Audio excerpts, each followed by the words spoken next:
Hey, good afternoon, everyone. Yeah, good afternoon and welcome to the 16th Street Baptist Church. On behalf of Reverend Arthur Price Jr., the pastor of this church, I want to thank you for coming to this forum today, Wounded Places, a panel discussion on post-traumatic stress disorder in children. What we want to do today is we want to raise awareness of this issue that many children in our community face. Oftentimes it goes undiagnosed, untreated, and it's up to us to do something for our children.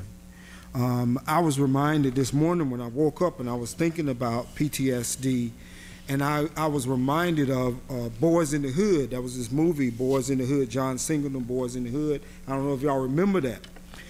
There was a scene in Boys in the Hood. There was these little young boys, and there was this dead body that was behind this fence, and these little young boys said, hey, there's a dead body. So he grabbed their little friends and they ran behind the fence to show these other friends this dead body. And it was just a way of life. You know, they were laughing and joking about this dead body. This guy was laying back there already, rigor mortis had already set in this body. And those other guys who had committed the murder ran them off, and I thought about that. And for many children in our community, that is a way of life. Think about the children in our community that are growing up in battered homes or being battered themselves in those environments, and have nowhere to turn, no one to go to, and nothing's being done. So we're trying to do something about it. I work at the Jefferson County Department of Health, and I'm a part of a group, Mental Health Goal Group, and we have been working for the past 4 years to try to raise awareness of mental health in this community. We created a mental health resource directory. You can find that directory at alabamamentalhealth.org. If you don't mind, you can write that down. It's at alabamamentalhealth.org. If you go and Google it, you can put in your resources, or you can identify other resources in this community. If you know of resources that are not there, just go to it again. It's www.alabamamentalhealth.org. Join it. Be a part of what we're doing. Be a part of this movement. We're losing too many children. Somebody talked about this prison, school-to-prison pipeline. It's real. It is real. We are losing too many of our babies to prison. When they come out, they're not rehabilitated. No. They are not rehabilitated. And I was talking to a police officer, and we were talking about recidivism, and they said, well, the recidivism rate, and that is the rate that a person go back into prison once they leave, is like 75%. So that means that within 6 months or so, once a person get out of prison, they go back in. So does that mean that a person has been rehabilitated, that they find their way back into prison? Or when I go and seek employment, that I have to check a box and indicate that I have been incarcerated at some point in my life, and guess what happens to my application? It's automatically trashed. So we have to do something about man's inhumanity to man. So we want to talk about these things today. We have a very, very, very strong panel of experts here today, and we're going to really raise the bar, raise the conversation, and we're going to have a great time. Somebody told me, have fun. First of all, they told me to make money in life. Make money, have fun, learn something. And that's what I've always tried to do. Make money, have fun, learn something. I want you guys to learn something today. I can't give you any money because I don't have any. And I told them I didn't have any money either. I told them right off, I don't have the money, I just want you to come. I told them that. So again, we're going to have a great time. We're going to learn something. This is not an easy subject to talk about. But we're going to talk about it today. I have with me today, and Dr. Nelson will come up and kind of introduce the panel, but I have Dr. Artie Nelson. Raise your hand. Dr. Artie Nelson is with me today. Dr. JARRALYNNE, AGEE, where you at, Dr. AGEE? Let's give him a round of applause. She's with me today. Reverend Carmen McCain is with me today. Thank you, Reverend McCain, for coming. Dr. Dan Murillo is here with me today. He's over there. And LOIS Lambert is also with me today. LOIS, thank you so much for coming. They took time out of their busy Saturday to come out here this evening to talk to us about an issue because they felt that it was important that we talk about this today. And it is. So Dr. Nelson, would you please come forward?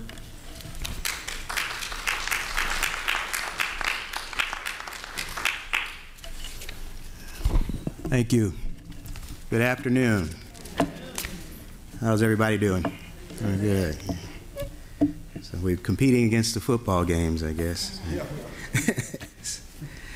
What I want to do is, I'm Artie Nelson. I'm a child adolescent psychiatrist, and I want this to be an informal discussion. This is for the community, so just don't think that the experts are here and we know everything, and we got to really have it as a discussion because it is a very important topic. So I'm going to introduce the panel and have them sort of come up and tell. I guess these mics are open up here. What they do, and Greg had told me you got 8 to 10 minutes, so I'm going to try to keep you on task as far as just introducing yourself and telling what you do. So the first person is Dr. Jacqueline AGEE. She's a JARRALYNNE, I'm sorry. And she is a professor of psychology and author. And she can tell you a little bit more about what she does.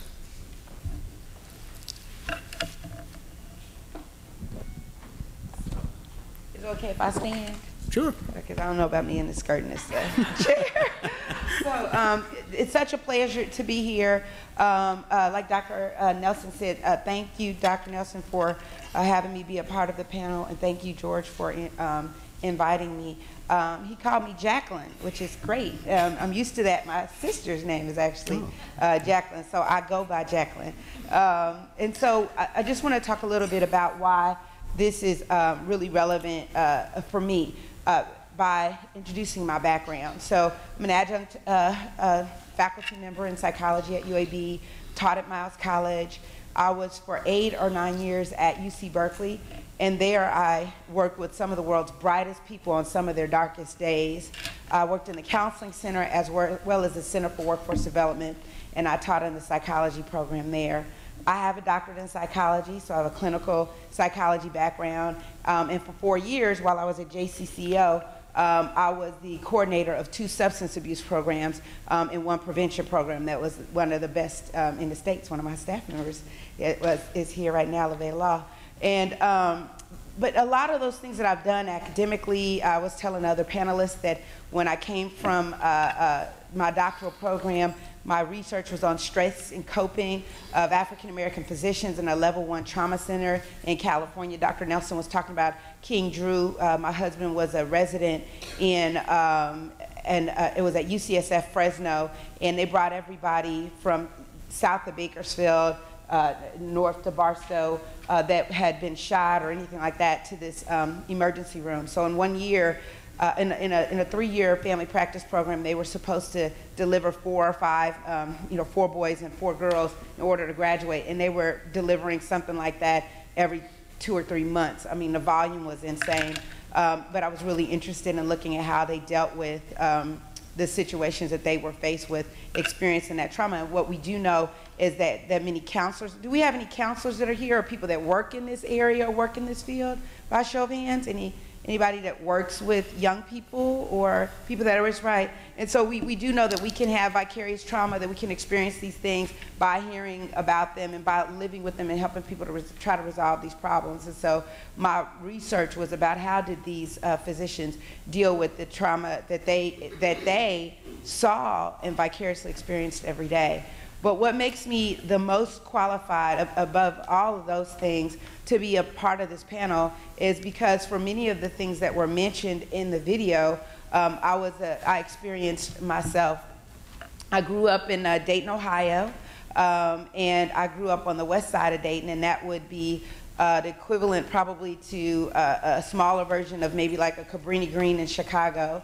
High poverty, high crime, violence was a way of life. There were a lot of things that were in that video that were described. That was the way that I grew up.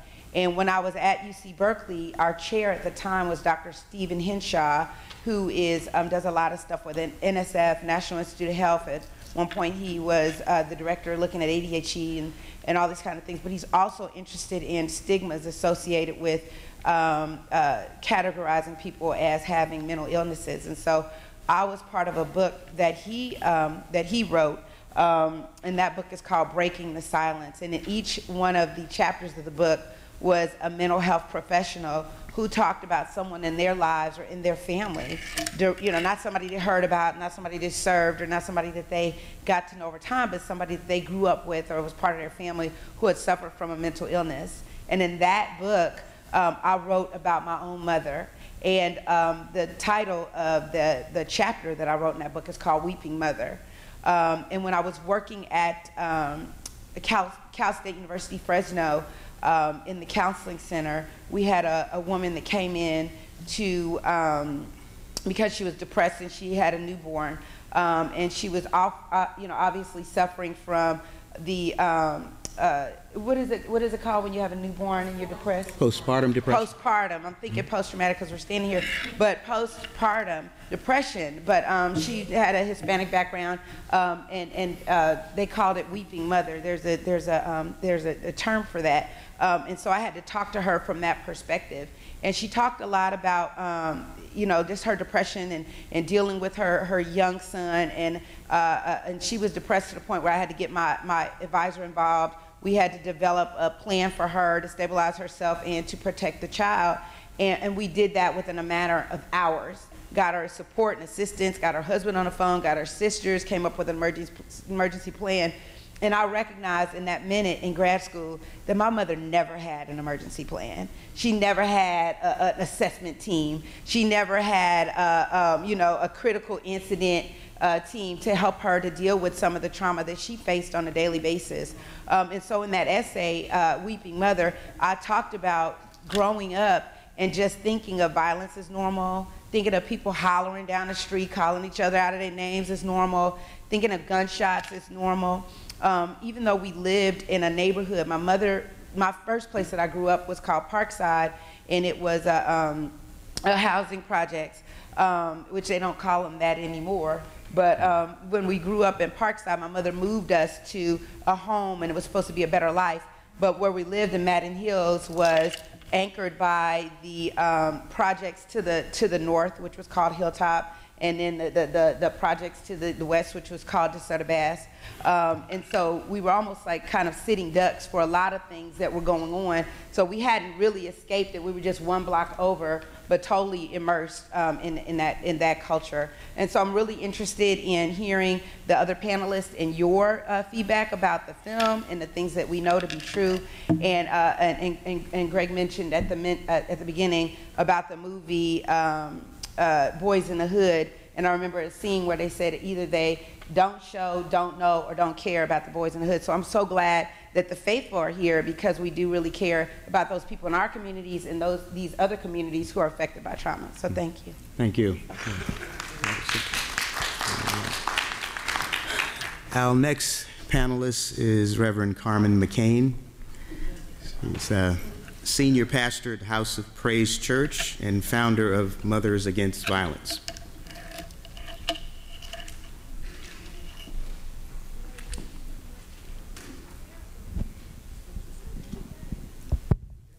Good afternoon.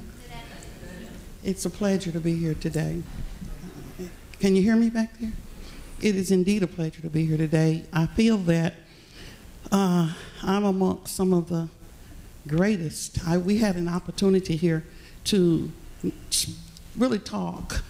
My very distinguished colleagues here, we had an opportunity to talk. I really enjoyed that. So I think that today, because we are among, and I am here among, some of the most polished educators you will hear from their clinical experience. I think that, I guess, with just knowing what I know and have heard from them, I feel like I'm the one that works in the trenches. And if anything qualifies me to be here today, it's that.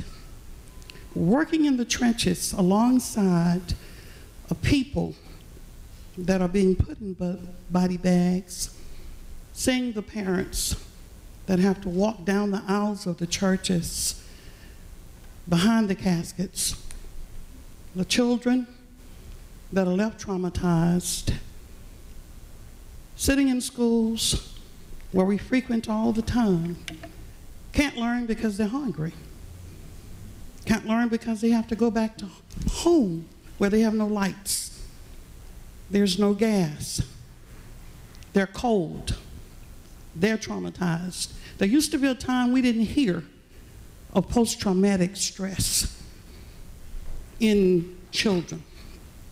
We heard of that, but we associated that term with people that had gone to the military.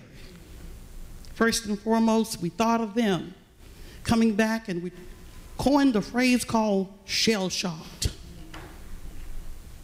Our children are now shell-shocked. And they didn't just get that way overnight. Through the years, I have watched this. I am a Bachelor of Science in Nursing degree student, graduate of UAB. I'm a pastor of House of Praise Church. I'm a mother of a son and daughter who's left behind because God blessed me with 3 children, and one of them, my 16-year-old son, Nezariah Ramon McCain, better known as Bunky, was shot and killed in a drive-by shooting at the Irondale Pizza Hut one Friday night, October 30th of 1992, just after a football game at Shays Valley High School. Honor student, loved God more than he loved anything else in the whole world. Had just gone to the Pizza Hut to celebrate with his team for a victory where they had just become #1, going to the states playoffs. He never made it because there were 4 young men in a car that night that something would not allow those young men to know that we're just teenage boys and we should be having fun. That one thing that let them know that was a .38 caliber revolver that they had in their possession. And what took me 9 months to bring my precious son into the world only took 20 seconds to take my baby out, where they encircled the parking lot of the Pizza Hut, shot into a crowd where they were celebrating their victory, put a bullet inside of my baby's heart, hit the largest artery of his body, his aorta. He could only live 20 seconds after that. Holding another young person's hand, a young man that finally said, "What's wrong, Mikey?" After he asked everybody else, "Are you okay?" Mikey was saying, "Are you okay, man? Are you okay, Jesse? Are you okay? Are you okay, Ronnie? Are you okay, Ronald? Are you okay?" And finally they noticed that as he was saying, "You okay?" he was doing this with his hand down inside of his little hoodie. And the one thing that transpired with that is that he looked at the young man and he said, "Man, I think I've been hit." Upon saying that, the young man grabbed him and just kind of pulled him back to the curb and got down with him. And the one thing this baby said was, "God, take care of my mother. Take care of my mother." And as he said that, he was squeezing. I guess you wonder why I've been squeezing his hand. but he was squeezing his hand, and all of a sudden, he let it go. God heard that baby's prayer. God has been taking care of his mother. Since 1992, I've not walked, not 1 second, in my own strength. I've been carried. I feel that I'm an expert to be on this panel today, not because I have the answers, but because maybe I can just move you to give me some that will help me with one of the prisoners where we frequent with and dealing with over 30,000 inmates. I will be in 2 prisons on tomorrow. We have prison ministry. We go to all of the prisons. We frequent the prisons over the country. But Alabama by itself has over 30,000 inmates. And in dealing with them, and I mean male and female, you would be surprised at what we hear as being the effects of them being there. And we hear people say, oh, they put themselves there, they deserve to be there. And so they walk off and leave them there, never knowing who's there until it knocks at your door. But when it knocks at your door, it's different. Every Christmas, we take gallon Ziploc bags with soap, deodorant, toothpaste, washcloth, anything we can fill that bag with, and we take it around to the prisons and put it inside of their hands. And you should see some of the biggest ones that have tattoos from the face all the way down to the head, big motorcycle riders that step up, and when they get that little bag, they break down little babies. And they cry. And we walk out from them many times not knowing. All they need is someone to just talk to, find out. Most of the times you'll hear stories like what you saw today. I asked my daddy to take care of me, but he couldn't. Why couldn't daddy take care of him? We hear stories that you wouldn't believe that traumatize these young men. Post-traumatic stress syndrome? Yes. Disorder? Yes. Chaos? Yes. Registered nurse, pastor, mother, prison minister, community leader, activist, wonderful topics, wonderful titles, but most of all, mother. Thank you. Thank you. Our next panelist is LOIS LAMBERT. She is a licensed professional counselor at Gateway Child and Family Services. Good afternoon. It is great to be here today. I'll tell you a little bit about myself and what I do, and hopefully we'll be able to take your questions and come up with some ways that we might work in the community to affect the kids and adolescents. So I have a master's in clinical psychology. I received that from Pepperdine University in California. I'm licensed as a professional counselor, and I have been working with children, adolescents, and their families for over 20 years now. I have specialized in treating kids who have gone through trauma, many of whom have been abused, come from neglected homes. I had the opportunity when I was in North Alabama to develop and implement a day treatment program for children who were seriously emotionally disturbed, and that was typically secondary to being in homes where there was violence, where there was abuse, where there was neglect. I continued working in an outpatient setting, providing individual and family therapy, again, for kids who were coming from homes where there was a lot of abuse and neglect. The movie didn't go over that very much, but we didn't watch the whole movie. We just got a clip of it. Currently, I am working with Gateway Family Services. I'm a therapist there, and I work both with children who are in our therapeutic foster care program, as well as kids who are just coming in from the community. And so there's a variety of issues that they come in for. What I've noticed with so many of the kids who come in, who I see in the community, in the schools, they become labeled as bad kids, much as what they were showing on the film. And they're seen only for their behaviors, and no one's looking behind the behaviors to see what's driving them. And so as long as we're trying to just treat the behavior, the way that happens is we get into punishment. We get into expelling kids. We end up sending them by way of the juvenile detention facility. And a good part of that is because we're not looking beyond the behavior.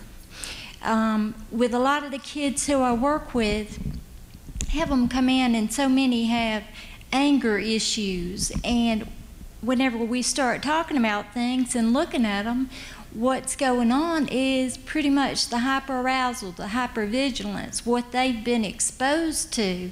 Now they're constantly in that fight or flight state where the slightest thing puts them in a state where they want to react, and a lot of times it looks angrily, but quite frequently it is a defensive mechanism that they're using to survive. So with the teenagers who I work with, we're able to talk through some things, provide some education so that they know the effects of trauma on their lives, and as they're able to see how some of their behaviors now came from what they've gone through, then they're able to start going through a process of change. With the little children, I work with kids as young as 3 and 4 years of age, all the way up to 18-year-olds. And with the very young children, whenever they're coming in, the ones who I'm seeing who are in therapeutic foster care, for example, who've been in homes where there was domestic violence, where there was excessive use of drugs, violence, sometimes gangs. These very little ones, the way it looks with them is in their play. You see them reenacting violent scenes, and you see them, you know, there's a disconnect, much as they were saying in the movie, between their memories of what's happened. They can't convey to you verbally what happened to them. So what do? They show it in their play. So you start seeing these things occurring over and over. You see through their play what the emotions are, things that they can't articulate, and it starts repeating over and over. So as a clinician, what I'm able to do is to kind of interrupt those themes where they're stuck, replaying it. We're able to start connecting the memories that this is what you experienced, and that's why you're playing this out, and that's what it's looking like whenever you're at preschool and you're hitting these other kids. And then we're able to move beyond that, and it's almost a magical process where through the play I'm able with some of the other toy characters to actually intervene and help the kids develop new ways of coping with the problems that they've gone through.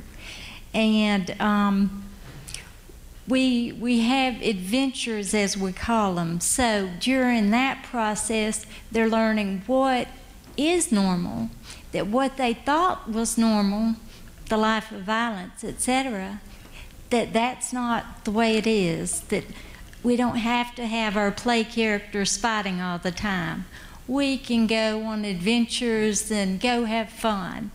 So I really enjoy what I do. I feel like I'm blessed to have the opportunity to work with them, and I feel like through the work that I do that I'm able to make a difference. And whenever we can get families who will participate in this, so much more change comes about. So I think what we're doing now, we're at a starting place where we're doing some education, and from that, I think that'll allow us to move forward in the community, because the more others are aware that what they're seeing is the effects of trauma, the more they'll be able to understand. And I think with understanding, with empathy, that our response to others will be different, and maybe we won't be so inclined to punish, to expel, that instead we'll intervene and provide them what they need in order to go forward in life. Thank you. And last but not least, Dr. Dan Murillo, PhD. He's a clinical psychologist at Children's Hospital of Alabama. Thank you. I'm just glad I didn't have to go after, well, I went after all three of these, so it's a tough act to follow. So I'm a little bit traumatized myself. As Dr. Nelson said, I'm a psychologist, and I work at Children's of Alabama, specifically in children's behavioral health at the Ireland Center. We have a new name. I have a really unique job. My bosses, for some reason, let me do pretty much whatever I want to do, which is pretty good. They don't know what I do. They just sort of let me go out and do stuff. And because of that, I see a lot of kids. I do primarily evaluations. I don't really do treatment. I send them to LOIS, thankfully. But I go out into the hospital. I have patients come to see me with different problems, usually referred by by physicians. I'm a neuropsychologist, so I deal with the brain and all that. So I see a lot of kids from neurology, with kids with epilepsy and things like that. But the thing I really like to do, it's really kind of exciting to me, which may sound strange, is I like to go into the hospital. I do a lot of consults and do a lot of work with the different medical teams. And I've become the expert, and that's kind of a dubious honor. I've become the expert on this category of disorders called somatic disorders. Have you ever heard of those? Yes. Somatic disorders? That's when folks are having very real, sometimes very dramatic physical symptoms, but there's no medical basis to them. You know, we do the big studies and MRIs many times over and blood tests and all that, and there's nothing from a medical standpoint that's causing these problems. And when we really get into it, a lot of times we find that there are lots of emotional issues that are going on. Trauma is one of the big things. You got to look for trauma, because that's such a high occurrence when folks are developing very real physical symptoms. But other things too. One of the things that you learn when you work in the field is that trauma is sort of self-defined. Okay? Now, with the video, we see living in poverty, living in where there's a lot of violence going on. Those are very obvious stressors. But trauma is that, certainly, but there's also other kinds of trauma as well. There's illness, having illness, a chronic illness in the family, or, you know, mom and dad fighting, you know, and divorce. You know, the video again alluded to living with a parent who has mental illness or substance abuse issues. So there's lots of different things that can be traumatic to children. And sometimes the trauma isn't necessarily these big things. You know, it could be smaller things too. Because again, trauma is how you define it. And so our kids really do live in a world where there's a lot of stressors, a lot of traumatic effects. And it can come out in many and various ways. The video talks about post-traumatic stress disorder, and that's an important topic. But we can't ignore that there's also anxiety and depression. Sometimes children who are going through a lot of issues of whatever type have a lot of attention problems. Lois kind of alluded to that. Have a lot of school problems. One of the things that drives me crazy as a psychologist, particularly since I do evaluations, is children are sent to me and they're having trouble in school and they've been diagnosed with attention deficit disorder. They're on medication, been on medication for years, and they're not getting better. And we take a look at that and we really have to understand, well, what's driving the behavior? Like, again, the panel has already talked about that. Sometimes ADHD is attention deficit is attention deficit, but sometimes it's not. Sometimes it's, you know, family going through a tough time. Not necessarily poverty, but maybe mom or dad lost their job and money's tight, or folks are fighting in the family, that kind of thing. So it could be lots of different things. One of the things I really enjoy about my job is that I work with students of different types. I work a lot with graduate students, predoctoral students in psychology, and predoctoral interns, folks who are pretty much almost finished with their training. They're going through the trauma dissertation usually. We talked about dissertation trauma earlier. But they're in the last stages of their training. And so really exposing them and helping them understand in a real way, and working with families in the hospital, it really brings home some of the things that they've been trained, and you really get to see, well, what happens. Lois talks about, you know, it's a privilege working with these families, and it is, but it's very difficult. Yes. And so helping our young professionals understand this. Working with our medical colleagues, understand, because there's a lot of misconceptions about psychological illness, mental illness. And, you know, again, one of the things that drives me crazy, there's a lot of things that drive me crazy, but one of them is that we got this weird dichotomy between our bodies and our minds. You know, they're not separate. Okay, what happens to us emotionally affects us physically and vice versa. So really working with our medical colleagues to understand that. And we all sort of have this, oh yeah, we understand. Physical symptoms are real. They're due to the emotional stuff, but that's not real illness. Well, it is real illness. But most importantly, I think the people that we work with and we teach, because I see clinical work as teaching, are all of you, as family members, as community members, as teachers, you know, as anybody who works with children or in any capacity, is really understanding that this behavior that we see is a language, and it tells us something. And we got to ask the next questions. It's not just enough to say that this child is acting out, or this child is inattentive, or, you know, whatever. We got to ask the next question, and that's why. What's driving this? Again, sometimes it's simple ADHD, but sometimes it's a broader issue. And that's our challenge.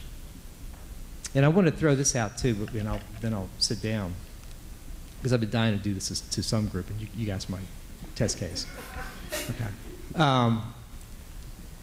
What kills more children in our society? Is it cancer? Is it diabetes? Or is it suicide? What's your answer?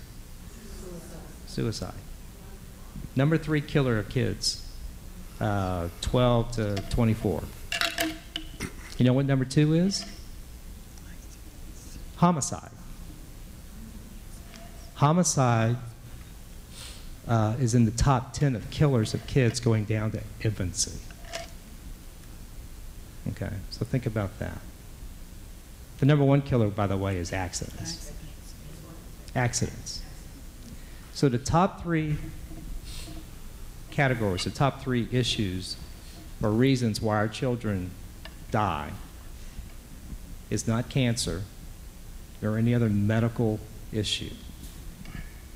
They're behavioral issues or societal issues, things that we can actually do something about. Okay? We don't have to have a lot, billions of dollars to put into cancer research to have an effect.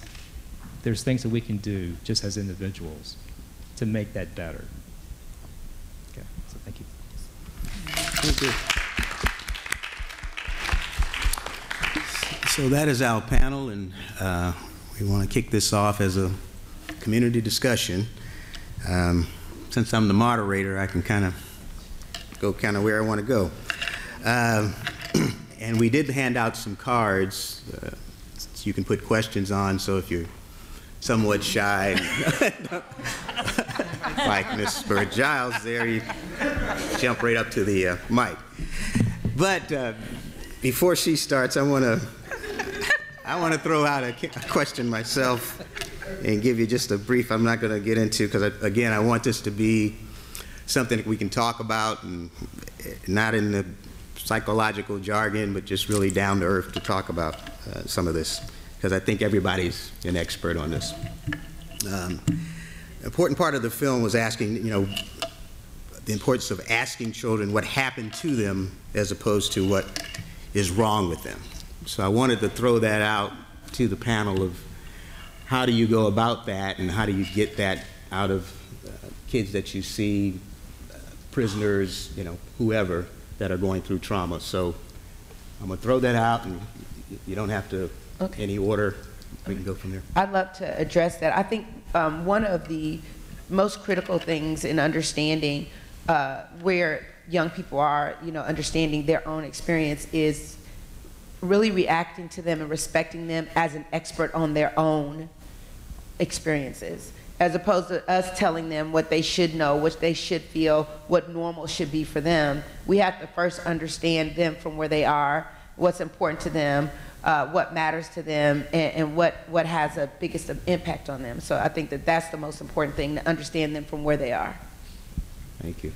Another thing is, excuse me, they don't realize that anything is wrong with them sometimes.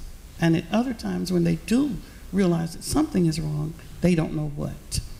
But in you talking with them and allowing them, as Dr. AGEE said, to just being respectful of them, to say what happened to you, they can share when they go all the way back sometimes to childhood. Well, I remember when I was a little child, this happened, and I remember this. And then it helps them to literally answer that question for themselves. I see light bulbs come on a lot of times when they'll say, you know what, that's when I first started experiencing this. When that happened, they answer their own questions. Okay, thank you. I'm in the process of being certified as a trauma-focused child behavioral therapist, and as I'm going through this, one of the things that we're doing to get a measurement of progress using this model is right at the outset of treatment, we go through a questionnaire. And I have found that as I've gone through this, it asks about, have you gone through natural disasters? Have you witnessed anybody die in front of you? Have you been exposed to gun violence, etc.? And so it is asking all of the questions, any kind of trauma you can imagine. And I have found that through that additional traumas have come up more than what had been previously reported, because a lot of times these other types of trauma aren't even asked about. So I think being really direct about it at times is very helpful. Thank you. Okay. Yeah, I find that as a person who does evaluations, I ask.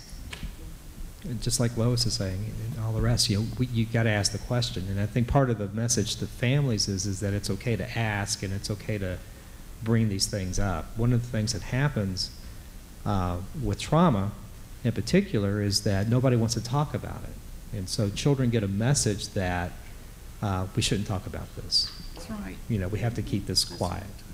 And then that sort of perpetuates this whole cult of silence.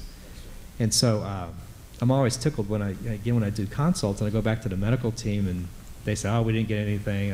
You start telling them about all the trauma that's going on and this and that, and they go like, how did you get that? And I'm a bit of a smart ass, so I say like, well, I asked, so you got to ask. Now, how you ask obviously is going to vary depending on the age of the child. Right. Play techniques, for example, are very helpful with smaller children. Teenagers not going to tell you much anyway. They just kind of stare at you.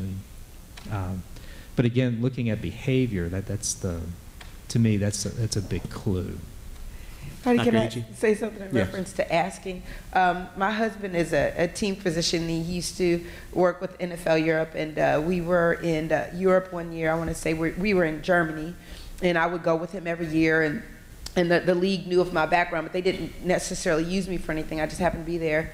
And one day they called the room and they told Bob, they said, we need your wife.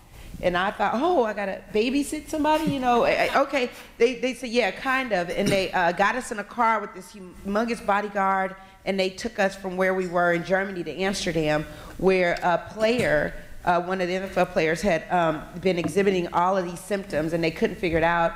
The trainers that were there, although they were trained in dealing with the bones and the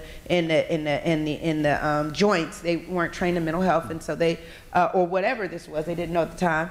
And he had been with doctors there in Amsterdam for several days, and they were trying to figure out what they needed to do to stabilize him to get him on a ride to Frankfurt and a flight back to the United States. And so they brought me in, and they thought, could I just sit with him while they try to figure these things out? And so I go in, they told me all the symptoms, everything that was going on, and Bob is consulting with the doctors, the translator, all this kind of stuff.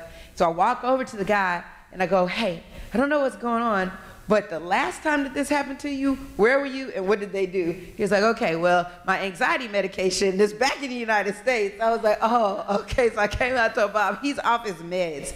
And so just by asking him, but he was too afraid to tell anybody else, and they were making a big thing about it, and it snowballed into this whole thing, and he didn't want the league to know back home. But it really was a matter of him needing to be back on his medication to stabilize him. And he went on to have a successful career. But that was just a matter of asking and finding out what's actually going on with them instead of assuming something else. Yeah, and it's important to listen. And I think that's a message that we have to hear tonight, that it is very important to listen, and a lot of times we don't. And speaking of listening, I guess we'll have to have Ms. Bridgehouse come up with a question. Hello, everyone. We deal mostly with adults in our clinic. I run a adult primary health clinic, and my staff, the clinical staff, is begging us to find some way to help our patients to decompress before they come back into the treatment area. And so we've teamed with a group at UAB to have some interventions in the waiting room before they see the clinical staff. And a lot of people are already on medications and things because they're on Medicaid, and they're referred to us by their mental health providers, and so they are getting treatment. But I was really impressed with the mother who knew right away and felt comfortable to go to her family stabilization coordinator. How do we get to that? We're in a blighted community, and we would love, we have a holistic health model, and we would love to be that entity. Now, we have started a number of art and photography projects going on in the community. I'm in the Inslee area. Because of blight and rebuilding, we've come across different research that says that art is helpful and things of that nature. And even a walkthrough that we're having with two people who I've known for a very, very long time. They both had relatives that were killed near where the office is. And so one of the individuals suggested that we have something called Art on the Block, and then our next Art on the Block, that we give people an opportunity to come and express about the loved ones that they've lost. And so that's one thing that we're looking at doing to bring the community back in. But it's so hard, and you've made me think of that the people that I'll contact and I'll say, well, hey, you're from this community, why don't you come back and help us with the rebuilding process, and they don't want to have anything to do with the community. And I was sitting here also thinking, when you were showing East Oakland, my relatives lived in the part that the top 5 would want to go and live, but we'd have to get BART. And for some reason, I don't remember why we were at the particular station in East Oakland, but I remember the smell of urine from when I was about 10 years old, and now I'm 46. So people who live in that kind of situation, if I remember having to stop one time in that community and thinking, ooh, seeing a film, and it gave me chills to think about that transition and that kind of shock. Not just the smell of urine, but just there were a lot of different odors and smells, but I still remember it very distinctly. And people who live in that situation for a long time, and that may be why I can't get people to come back to the community, because they were traumatized. And then others who want to help, but they're not quite sure how to help. And then our patients who are just trying to hold on. And we're sitting there trying to say, okay, well, you know you need to take your medication. Now you know you need to lose some weight. So why aren't you walking? Why aren't you, doing all this stuff?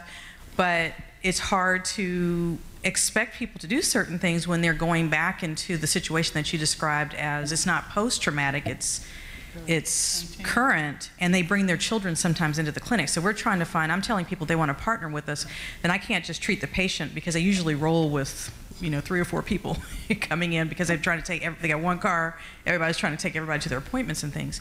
So 1, I'm asking for help, if you can come to our clinic and help us in some way. 2, for suggestions. And 3, if this is just the beginning of the conversation, we'd love to have an additional conversation, and Greg knows exactly where we are, and we'd love to communicate with the people in the room. Thank you, Bettina. Now, was that a question? I'm just trying to be the moderator here. One of her questions. I feel like I'm being abused by the moderator. One of her questions had to do with family stabilization, and I don't know which of us mentioned that, but in the scenario that I mentioned with the young woman that came in who had postpartum depression, she came in because she wanted a letter because she was going to miss final exams. So sometimes people come to us and they have a secondary gain. They didn't come for help. They came for you to resolve this problem, and then you go down the rabbit hole and you find out what help that they might need. And so oftentimes that's how we end up getting referred or coming in for help. And Bettina, I look forward to helping you, so I'm going to come out and check y'all out. So I just learned about your program through the CHIA program that we're both involved with. So I'll look forward to connecting with you. Any other comments related to her question? Another one of your questions, as I understood it, was that you needed help.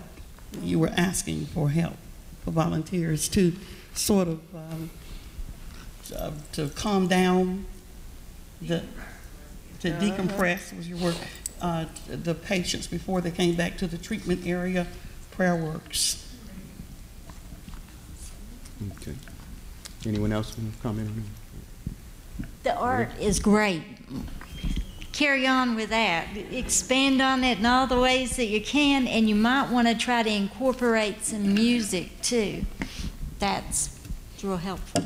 I used to color when I had a 9 to 5, and that coloring helped me to be more relaxed and not holler at people and all that kind of stuff. So I can't say the word right, mandalas, and now I just started doing this other thing called Zen tangos, which are amazingly focused. You can also get, sorry, I was going to say, you can get some bubble solution. No matter what, you can be angry as all get out. You can be so sad. You start blowing those bubbles and they are magic, I'm telling you. Okay. Well, I can't just drop this because I feel like I just got to say this again. Prayer works. Okay, let me say why. I just buried my brother. And while we were there waiting for him to expire, we had family all in one little room. Everybody's emotions were high. They were going one way or another. And I'm sitting there, and I'm the only one there that's trying to hold it together with prayer. Not outside, just praying inside. And the hospital's chaplain came inside of the room and actually asked us if we would I mean, she literally spoke my heart. With all of these emotions flying high, we had young family members that were just screaming and at each other and saying ugly things. But when this chaplain walked in and we joined hands and began to pray, I actually looked over at some of the young people that were there that were exhibiting this behavior, and I said, now you pray. As they began to pray, their hearts began, you can see it, to melt. And love was exhibited in that room before we were all able to go back to even look at my brother's expired body. Prayer works. Thank you. You have a question? Yes, hello, thank you. I've really enjoyed your testimonies and your introductions as well as the video. I am a doctoral student at UAB working in public health. My research interest is health disparities, and I totally co-sign on what you're talking about. Oh, just walk? No, I can't afford my medications. It's beyond just walking, so thank you for bringing that up. But beyond that, one of the things, you know, this being an open forum, one thing I want to ask is each of the panels, where do you see the disconnect in our community? You know, we hear about the situations in Oakland, we hear about Philadelphia, they got their things going on, great, fine, and dandy. What's missing in Birmingham? What if, I won't even say unlimited amount of money because that's not feasible, but even if we had the power, the spirit, and the motivation, where is that missing link? And then also, as I mentioned, health disparities, I kind of have selfish ambitions. What can we do in the wake of, you know, in our low income, in our low education folks, in our low income and low education communities? What can we do in here to bridge that gap so that we can help you as foot soldiers out there? Panel? Oh, I'll go. You know, I think part of the solution covers both questions, and that is you got to get people energized and active. You know, well, you know, I just think about every morning I, you know, call up AL.com and look at the news before I go to work. And you don't hear about what's really going on in the community. You know, the top story is going to be something about Nick Saban, whatever Nick Saban spoke on that weekend or something like that, or you know, the big sports story or something like that, but you're not hearing about, you know, the child who was shot down in Inslee, or you know, whatever's going on. I hear about when I get to the hospital, you know, in different team meetings and all that. So I think one thing is we got to tune in more to what's actually happening in our community. I met Dr. Nelson because he and I were doing a radio show together right after Columbine, and I'll never forget that one of the comments that we got was, well, you know, Columbine was a big, horrible event. Newtown was a big, horrible event. But we got shootings that happen all the time in our communities. We don't hear about them. It's only when we got these big events. So we got to tune into that more. We got to really advocate more for hearing about this, because unless we hear about these things, you know, people, it just fades from your view, you know. So that's one thing. We got to advocate, you know. When I spoke earlier about, you know, what kills more children, cancer or homicide or suicide, part of the reason I like to bring that up is that, you know, at Children's Hospital, we got a brand new children's cancer center. Lots of promotion, lots of activity, there's walks, you know, there's all these fundraising activities and things like that, which is important. Childhood cancer is an important issue. It deserves attention, it deserves money. But if you're thinking about a public health issue, about what affects more children, where are the walks for, you know, mental health? Where are the walks for children who are living in poverty and all that? That's got to be ground roots, because it's not going to affect the legislature until there's a lot of people that push it. It's just that, in my opinion, it's just that simple. We've got to, if this is important to us, we've got to start making it known that this is an important issue. You know, they have those walks for like to end violence, or for you know, young people that have been slain, but they're not attended the same way, like the walk earlier today was, because of the stigma that's associated with it, you know. And so kind of to go back to what you were saying about what is it that we can do to kind of move the community forward, is we have to recognize that it's ecosystemic. This all impacts all of us, right? It's not those people over there or those people in that neighborhood that it has a big impact. And to go back to what you were saying about UAB, you see these things at UAB. I used to teach a forensic psychology class at UAB, and one of the students in my class worked in the emergency room. And 9 times out of 10, there would be things that she could mention in a class that I never saw in the news, that was newsworthy to me. And so we have to change that conversation and care just as much about these things that are happening to people over in Ansley or over in Centerpoint or over there on, you know, this side of town or that side of town, to recognize that it impacts all of us and start dealing with it from that level. Anyone else on that topic, Chief? I would like to say that Dr. Murillo made a very important point when he said that we must start advocating more. But I have to ask this: how do you advocate something if you don't know what to advocate? We've got to be truthful. The problem is no different than it was back in 1959 when my first grade brother was in elementary school, went to the restroom, and was raped anally by an entire group of young men. 1959. The problem has not gotten any less. It's going to stem back down to telling the truth. Nobody wants to be real.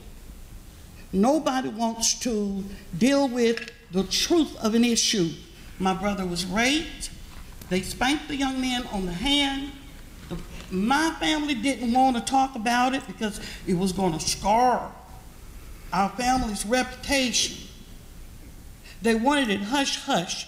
It's best to push the mental illness, the trauma, the one who's affected, into the back room and close the door, lock the key, and pretend like we're a happy family.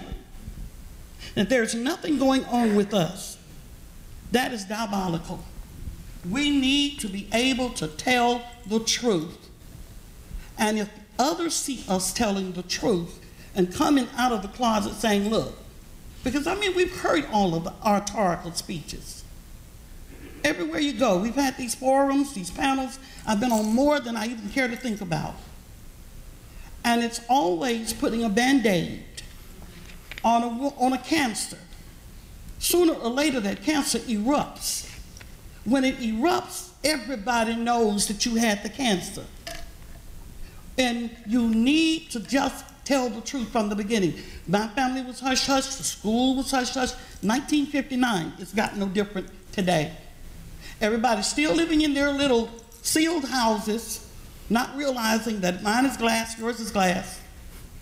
Sitting inside, wanting to be like the Joneses, wanting to be like somebody else's, but I don't want you to know that I have a stigma in my family. Your money does not pay for the best psychologist. My brother grew up from that incident, as Dr. Murillo was saying. This goes on to be somatic. Somatic is bodily. My brother grew up being a hypochondriac. Everything he heard was something that was affecting him. There were times he would call me late at night, before day in the morning, saying, Katie, I just feel like I'm sitting with my gun to my head like I want to blow my brains out. That's a suicide. We're dealing with something that never should have been let be slipped through the cracks. From 1959, and he died at 61 years old. From all of these somatic things that were actually hypochondriacal. Because what they do is you continue to say, it's real, it's real. And the doctors are saying, I don't see anything. I can't find anything, but it's real, it's real. So they treat something. And you keep getting treated for something that treats and then messes up something else. And it treats and messes up something else. Tell the truth, because what he died was all of the things that have been messed up And in the end, he gave up. No, he didn't put a gun to his head. But the truth will make you free. That's the word of God. If I could just add one last thing about that, 20 years ago, 30 years ago, cancer had a huge stigma. It takes people to say, or start pushing things. With the CARMEN race today, the one thing that organization has done beautifully is promoted their agenda. Right.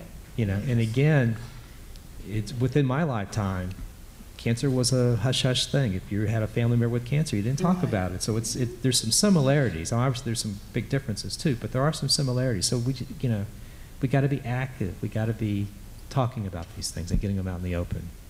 Absolutely. Thank you. Got another question? Well, actually, something to tell about and then a question. Okay. Actually, the mental health group, we have started a child advocacy, and we have started a thing called Children's Mental Health Awareness in May. So we've started now getting to schools, putting it out there, putting it out to organizations and stuff. Gateway should have gotten something. Children's Hospital, I know, has gotten something. So this is something where we make it positive, where we use artwork as using, like who am I is our theme this year. So we're hoping kids will draw pictures of themselves and tell something about themselves. So we're doing these avenues in which we're trying to make it positive, yet we're trying to make it more statewide if we possibly can, but mostly in Jefferson County and Shelby County right now. My question, Dr. Morello, really comes to you as being a professional who's working in this. How is the professionals looking at this now about encouraging our psychologists and our physicians and everything to work with children? Because I know that's a hard thing to get them to do. And I know we have a terrible, terrible shortage right now. And I know that some of the barriers that I come across trying to get a child evaluated. So what are we doing in that field with psychologists and with psychiatrists about dealing with that shortage right now? Yeah, I really don't have a good answer for that. I know with UAV, the medical psychology program, we kind of go in cycles. The past couple of years, we've had a lot of child interest, and which is always great to see. But then I got friends, colleagues in the geropsychology world who go like, well, we need more geropsychologists, so everybody's kind of fighting for students. Gosh, I don't know. I think some of it is as we have folks do their practica with us, if we do a good job, some of them really come out going like, wow, I think I want to switch, and that's happened before. Yeah. Well, it's becoming, I don't think anybody, well, I think maybe most of the teachers and the educational, and I'm sure you do too, with the volume that comes in through the practice, but, I see it as really getting crucial right now because we're seeing them so young, starting out with behavioral problems that are insurmountable sometimes. And it's very difficult to work with the families because, like you said, sometimes they don't see that. And so it's very hard to convince them. And then, like, trying to get these evaluations for this number of children in a system is difficult when you have so many systems. Well, again, this may be another area of advocacy, because one of the things that happens in terms of the number of providers that are out there to provide services, because I run across this all the time since I see folks at Children's and then they all go home across the state and sometimes the region, is we got no place to send them. So one area of advocacy is Medicaid. Yeah. We gotta advocate for getting Medicaid funded and funded in a way that people in the community can actually see patients. I've got colleagues who are great psychologists, very community-minded, but as a business model, they can only see X number of Medicaid patients because they lose money. And that's my population. It's totally right, that's my population too. That's one of the benefits of working at UAV or in my case, Children's. You can see the Medicaid population. But if you're in the community and you're running a small practice, you can't do it. Yeah. So we got to advocate for getting Medicaid and Medicare and all the rest of it. Insurance doesn't cover psychological issues, mental health issues very well. I'm sorry, I really wanted to piggyback on that because I think about how we grew up, and my mother, she was depressed, but I found out that when I got to grad school, I learned about environmental depression. She was depressed because of the conditions that she was faced with.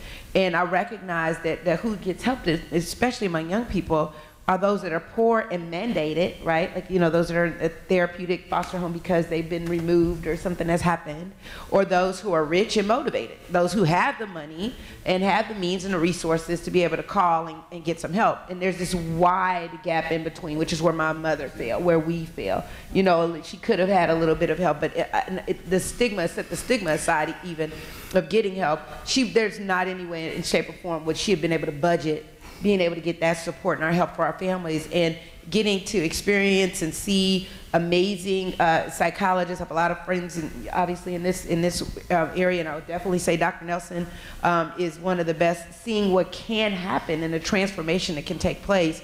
We do need to have more advocacy so that you get more support going to get a trainer at Lifetime Fitness, right, than you could get trying to get a therapist. I want to change that.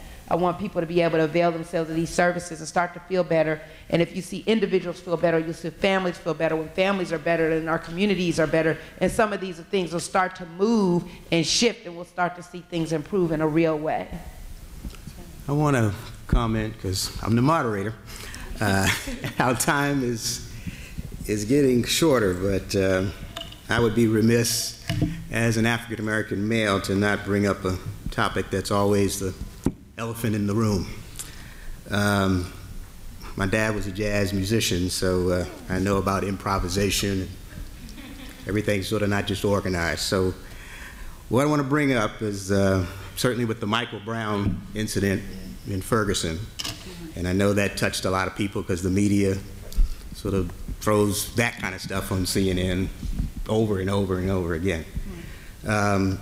And it's going to be a question for the panel, but I want to throw this out. The impact, and in the video, it talked about structural racism and institutional racism. And I know the diversity question came up, the disparities that we see. And I teach over at UAB the residents about understanding a person of an opposite culture and how to get that psychiatric history. And you would be amazed of all the stereotypes and things that they come in after even 8, sometimes 10 years of education that they bring into the room and don't see the differences. And I show a video of 2 people being treated differently purely because of their race, and we discuss it. And inevitable, people come up with all kinds of excuses of why it happened. It was economics, or this guy was dressed this way. But when we see stuff like the Michael Brown case and all that, it brings it up to the surface, and then it dies off and something else comes in. So I want to throw that out here. What do you feel like the impact in that video or in your practices of racism? I like to call it white supremacy, based on Frances Cress Welsing is a colleague of mine in DC. Institutional racism, but how does that play into this? And in sort of in honor of this place that we're in, I would be remiss not to bring that up. So I'm going to throw it out to the panel and certainly anyone in the audience. Well, actually, when I went to graduate school at Ohio State, I studied under Dr. Linda James Myers, and so we learned all about optical psychology and Afrocentric psychology. And I actually haven't heard anybody mention some of the things that you mentioned since I've lived in Alabama. But in California, all that, the ISIS papers, you know, even the rat was white, you know, all those things, like really recognizing how culture has an impact on how we as, and in my context, mental health professionals address and deal with people, you know, on a daily basis, or address and deal with trauma. I'll bring it back to an example that happened in my life. I took that ACEs test that on the video they mentioned, that traumatic, you know, how much trauma. I think, does anybody know what number is like a number? Oh my goodness, you need to go see Dr. Murillo. Did anybody know? It's like on a scale of 1 to 10, right? It's something like that. And if you have like 4 of these things, then oh my goodness, right now you shouldn't even be sitting upright because you've been through it. Well, I did this in one of those trainings like you were mentioning about trauma with some other professionals from the area, and I had an 8. So I'm hiding my score. You know what I'm saying? But if you went home with me to Dayton, there's some 7s and 8s. If you went back to, the Bay Area with me, there's some 7 and 8s that are open about it. And I do think that looking at the Michael Brown situation and the media that we got, it really opened up a conversation about, how is it that we deal with race? How is it that people look at, I brought my 2 young sons with me. They're doing very well. I'm going to feed them later. How is it that we look at these young men? We took a group of our Jack and Jill kids to a retreat out at the, I'm going to call it the 4-H Center. Would I be right? Right? Is that where we went? And the way they treated our group, one of the people treated our group, and they treated them like they were in trouble or trouble kids. But I wanted to talk to the young lady and say, I used to run a program for at-risk youth who have been previously incarcerated, a P3 program at JCCO. It doesn't matter if they're that kid or those kids. You're supposed to treat us like human beings that are here to learn something from you. But we are so used to being able to treat people differently based on who we think they are. And until we get to a completely different space about that and recognize us all as human beings, all as children of God, looking at this space that we're in, I don't think we're going to be able to move that conversation any further. The stigmas that are held by, you talk about white supremacy, some of the stigmas that are held about African American men, especially in their, their young ages. Some of those stigmas are held by, older black people that have that same fear about them. But it really comes from misunderstanding, not connecting with one another authentically, and not actually listening to these young people and getting an understanding of what they think about this world and what they think needs to be different and changed. So I'm grateful you asked that question. Any other rest of the panel want to comment on that? No, you answer. Well, I think one of the value, or one of the things I really appreciate about working with students is that they keep me honest. Because I always ask pesky questions. Why did I do something this way? How did I come up with this interpretation? Because, we all have our biases, and we all grow up in a culture, and so so there's always a constant educating ourselves and trying to be better people. And I can only answer, honestly, I do the best I can to treat everybody that I see the same way. Do I succeed in that? Probably not as well as I think I do, but it's always an ongoing thing to treat everybody equally and to do the best you can for everybody. And I do think I do a pretty good job, and I think my colleagues do as well. The other thing, and again, I really appreciate my students, again, kind of helping me be, always challenging me, always keeping me thinking about what am I doing, why am I doing it, how am I coming up with the conclusions that I come to. And over the years, I've had some terrific mentors. Some of my first boss was this incredibly large white man scientist, who trained me about science and about that. I trained with men, I trained with women, I've trained with people of different races and colors. It's just, we always have to deal with we always have to be honest. That's what I appreciate about Arnie. He always brings up these really pesky questions, So it's uncomfortable, but I think it's good to be uncomfortable about some of these things, because it makes us think, and it kind of reminds us that we've come a long way, but we all still have a long way to go. Anyone else? Something that occurs to me in the work that I do with the kids and families, and I guess I've come across this more frequently with the family members than with the kids themselves, is immediately assuming that I could not understand, would not understand what their experience is like. And indeed, I can't understand unless someone shares it with me. And so there has to be an openness on both sides and a receptiveness on both sides in order to to really take strides forward. I feel like that I treat everyone the same, but really we can't treat everyone the same because everyone's experience is different. And the only way that we can adjust and individualize the treatment that's provided is by having, full disclosure. Thank you. Everyone was not born. Babies were not born white supremacists. Racism is not born in us. Hatred of our individual or fellow brothers, regardless of race, color, or creed, is not born in us. This is trained behavior. And I think the sooner that we realize that, then the impact, like with the Ferguson and the Brown baby, on our hearts will be different. Why does ISIS hate Israel? Why does ISIS send threats to America? What have we done to them to cause them to want to terrorize us or to wipe us off of the face of the earth? What has your neighbor done to you so severely?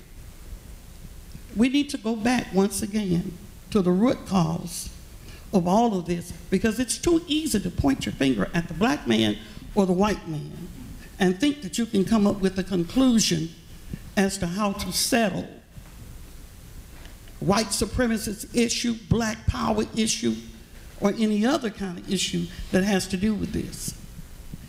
Initially, it may start out in the family with looking at the parents. Those ISIS individuals have been trained from birth. They've been trained, and they're very good at what they do. And if we will take the time to train ourselves first, and then our children, if we will just begin to treat each other the way we're supposed to, then we can be examples, maybe for future officers that would just decide to look at the little Ferguson baby or the Brown baby and decide that I'll just shoot before I think and ask questions later. Ultimately, it's going to come down to an individual soul-searching, soul self-evaluation, heart change.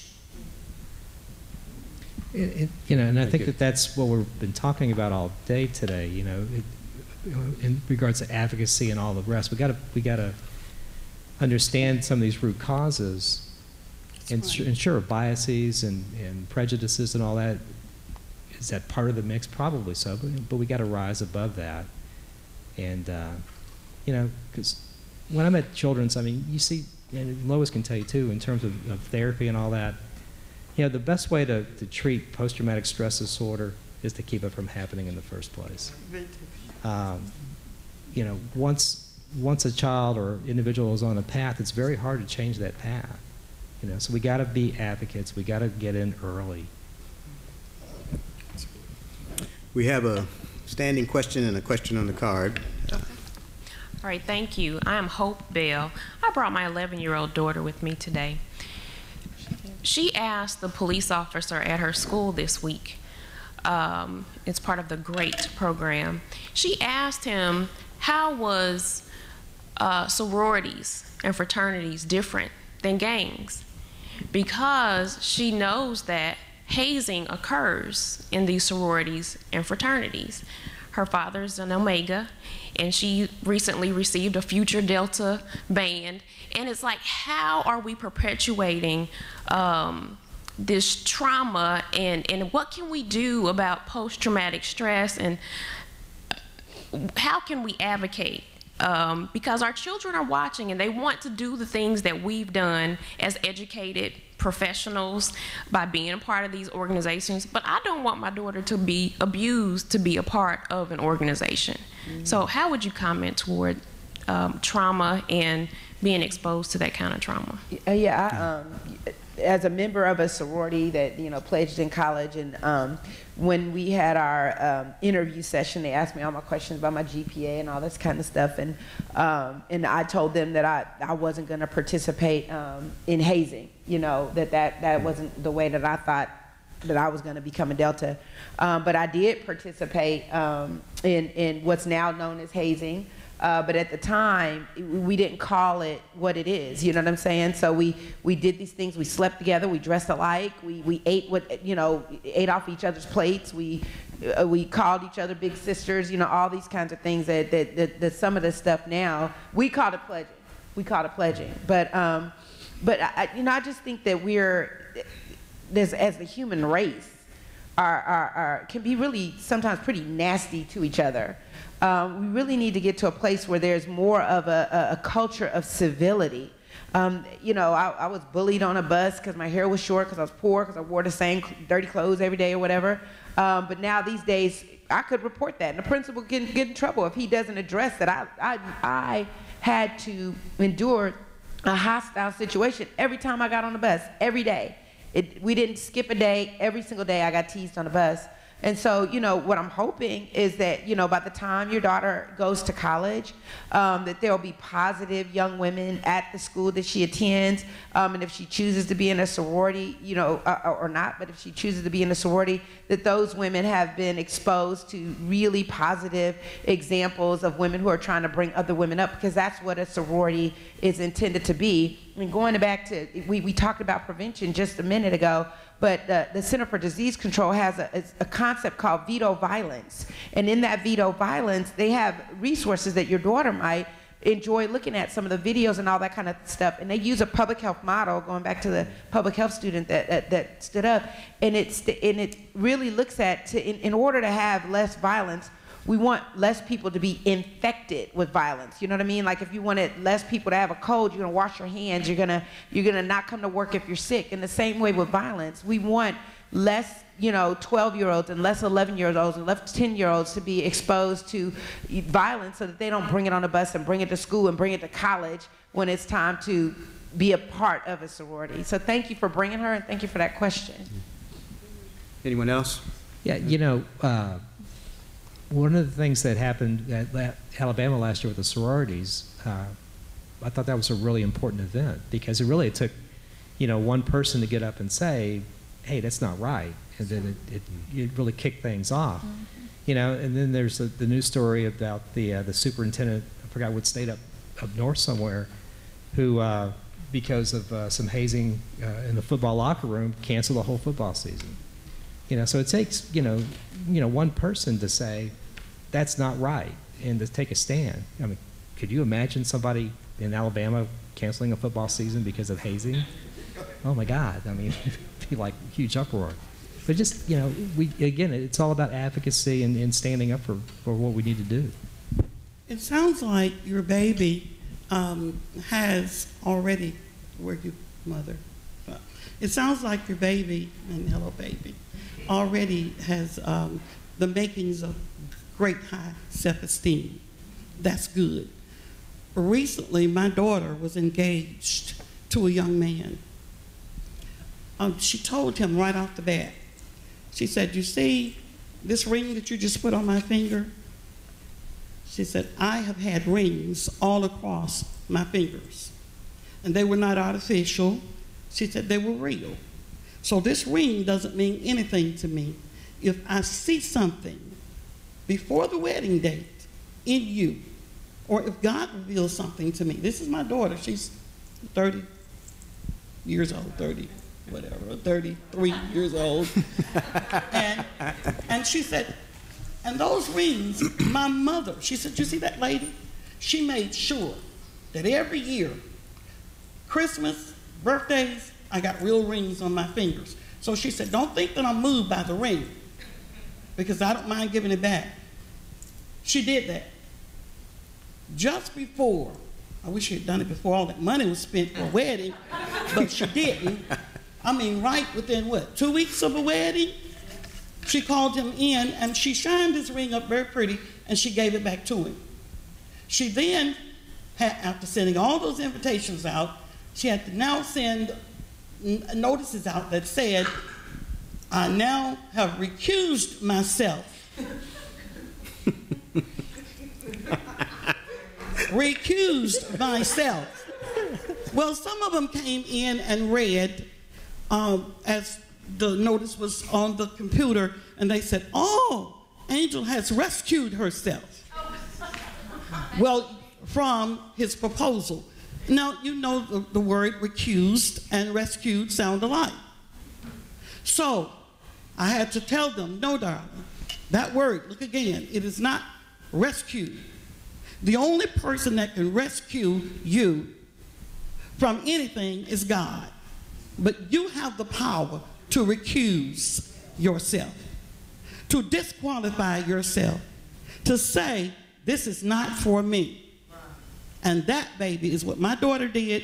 And mother, I would like to see you raise that baby on up to the point that her esteem is so high and that she does not need to feel a part of a sorority, fraternity, group, anything. Not a fraternity, but she does not need to feel a part of anything or anybody that would threaten her, that would cause her to feel any kind of way with her spirits dampered. She doesn't need to be a part of that, and she needs to feel good about saying, I recuse myself. Thank you. I want to say right quick that the future's looking good with your daughter. The insight that she already has, I think she can make the change. We got 2 more questions. And I know our time is, I'm okay, I can stay all night, so. And we need to have a part 2, I think. Is everybody in agreement? Some kind of part 2, because a lot of times you kids can't do it all in one session.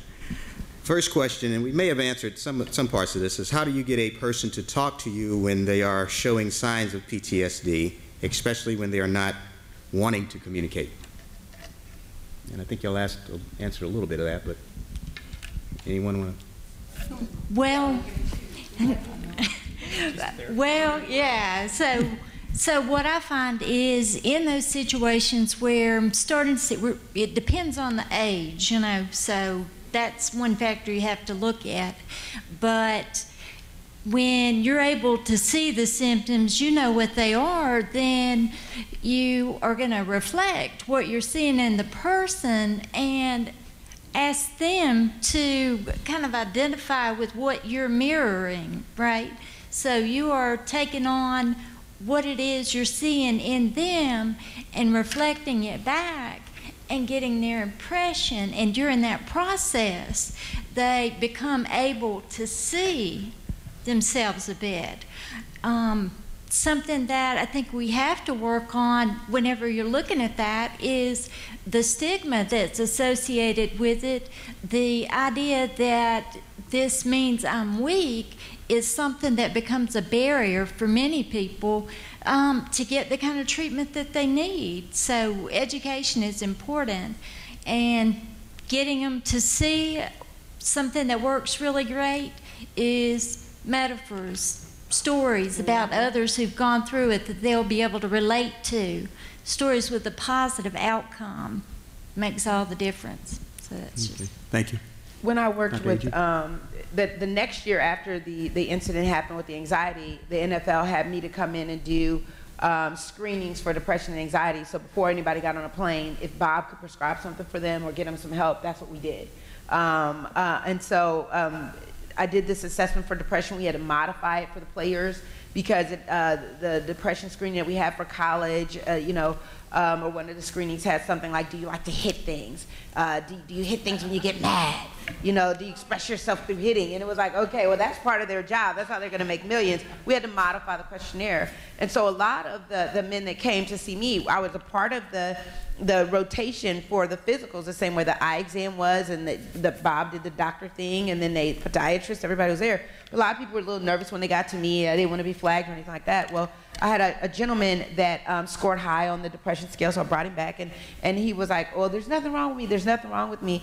And I said, well, you know what, there may be absolutely nothing wrong with you, and I'm not saying that, and the test is, you know, I don't know you, the test doesn't know you, so, you know, you're the expert on your own experience. But something about the way you answer these questions is consistent with other people, and those people have been depressed. So I'm not calling you depressed. I'm saying you answer these questions in a way that are similar to other people who've been depressed. Is there anything, you know, that's going on with you that might be consistent with why you would answer the questions in that way? And he said, oh, you mean like that my dad died, and it had been recent. And then there was another gentleman who had signs of depression, and then he said, well, I should be over this grief, and, you know, my cousin died, but I should be over it by now. And he had a T-shirt on, and it had the date on it, and it was a March date, the March date from when he passed, but we were in April. And I was like, nah, sugar, you shouldn't be over that by now, and don't let anybody tell you that lie. So sometimes we really have to connect to people where they are. Do not label them. I noticed something about the NFL players. They don't call themselves depressed. They don't say that they're blue. Women do that, right? We can say, oh, girl, I'm depressed, I'm blue. You know, we can verbalize it in that way, but they would say things like off their game. They would come if I said I could help them sleep better or help them relieve stress. But if I said it's a depression clinic, they had a guy who was a kicker from Japan, and when they brought him in with the translator, he came up the steps. When he saw me, he started crying. And the translator said, well, you know, where he's from in his culture, he thinks you're about to fire him. Like, this is the end. They're not gonna, you know, there's no tolerance for that. So we had to completely restructure it. I wasn't even there for what I was there for in order for people to be able to come and get help. And I had coaches and everybody else that ended up coming to see me once we changed it. I'm not even here for mental health or whatever. Let's call it whatever. And that sometimes can allow people to have access to get help. I agree. I agree. You start with a person right where they are. I agree with that. I see prisoners, thousands. We see thousands of prisoners. And in 1 month's time, it will shock you at how many, even letters that just pour in. The letters that you just really can't read them all in the setting. Usually I find myself saying to the inmates or asking this question, and I find it really works. How are we able to help you? What can we do to help you? One of the most, I think, amazing answers that I ever received was, save my daughter. And I said, what? Save my daughter. My daughter is, I understand that you all are from here in Alabama. My daughter lives here, told me where she lives, and that he had gotten reports that the daughter had gone out into the streets, that she was now a part of gangs and acting up in school, all kind of things. He gave me the school, gave me the information that I needed to get there. We were able to go and literally save his daughter. We went to that young lady. When we dealt with the young lady, which led us to the home, because we couldn't deal with her without dealing with mother first. We had to deal with the mother. And then there were 2 other young boys in the home. These people needed food. They needed clothing. They had nothing. So in our dealing with his request to go save his daughter, we were able to help to try to save an entire family, which, when we went back to the prison, this had opened up an entire avenue for us to deal with this young man. Now he feels confident and he's trusting us enough to really open up and share things that even put him in prison, and he went all the way back to his childhood, things that had traumatized him, that was causing him to act out with the post-traumatic stress disorder. So now, so you're saying you have to get them to the point that they can trust you to open up to you? Absolutely. Meet them where they are. Part of the issue, and one of the most difficult things about all this, is that sometimes you got to let things play out. You know, sometimes folks aren't ready, so you can start planting the seeds, so to speak, so that when they are ready, they have a lifeline. They got people that they can then go to. But it's kind of hard because sometimes you got to watch people make a lot of mistakes and suffer for a bit before they're ready to accept the help that's there. And sometimes all you can do is plant the seed. But if it's a good seed and a God seed, it will grow.